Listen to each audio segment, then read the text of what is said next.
સાતમા પગાર પણ સહિત વિવિધ 20 જેટલા પ્રશ્નોના નિરાકરણની માંગ સાથે ઘણા સમયથી રજૂઆત કરનાર એસટીના કર્મચારીઓ દ્વારા સોમવારે વિરોધ પ્રદર્શન કરવામાં આવ્યું હતું અને જો માંગણી નહીં સંતોષાય તો 8 ઓક્ટોબરથી તમામ કર્મચારીઓ કામથી અળગા રહેશે તેવી ચીમકી ઉચ્ચારી હતી।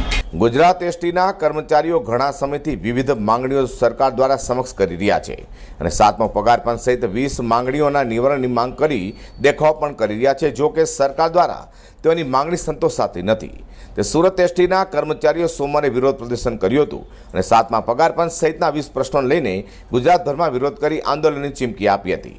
8મી ઓક્ટોબર સુધીમાં જો માંગણી નહીં સંતોષાય તો તમામ કર્મચારીઓ કામથી અળગા રહેશે તેવી જાહેરાત કરી હતી અને 8 ઓક્ટોબરે રાત્રે 12 વાગ્યાથી બસના પૈડા થંભી જશે તેવી ચીમકી પણ ઉચ્ચારી હતી।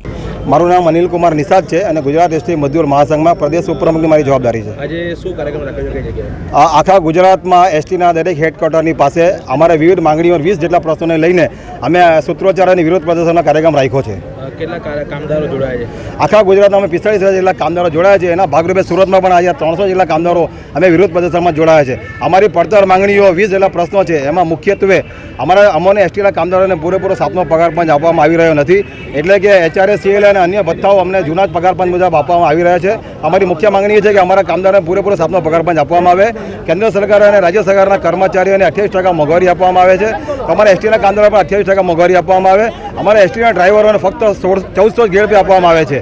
સચિવાલયના ગાંધીનગરના એસટીના ડ્રાઈવરોને 1900 ગ્રેડ પે આપવામાં હતા, અમારા એસટીના ડ્રાઈવરને પણ 1900 ગ્રેડ પે આપવામાં આવે। ગાંધીનગર સચિવાલયના ફિક્સ પગારના કામદારોને 19,950 પગાર જાહેર કરેલો તે આપવામાં આવે છે। અમારા એસટીના ફિક્સ પગારના કામદારોને ફક્ત 16,000 પગાર આપવામાં આવે છે।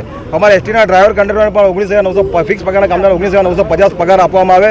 અમારા એસટીના વર્ગ 4ના કામદારોને ઘણા વર્ષોથી બોનસ આપ્યું નથી, તો અમારા એસટીના કામદારોને પડતર બોનસ પણ આપવામાં આવે। અમારી મુખ્ય માંગણીઓ છે। આગામી દિવસમાં અમારી આ માંગણી સંતોષવામાં નહીં આવે તો 8મી ઓક્ટોબર એટલે કે 7મી ઓક્ટોબરની મધ્યરાત્રિથી અમે જડબે સલાક ચક્કાજામ કરવા અમે જઈ રહ્યા છીએ। હાલ તો ગુજરાત એસટીના કર્મચારીઓની હડતાલ લઈને મુસાફરોને હેરાનગતિનો સામનો કરવો પડ્યો હતો। જો કે 8મી ઓક્ટોબર સુધી માંગણી નહીં સંતોષાય તો બસોના પૈડા થંભી દેવાની ચીમકી ઉચ્ચારી છે।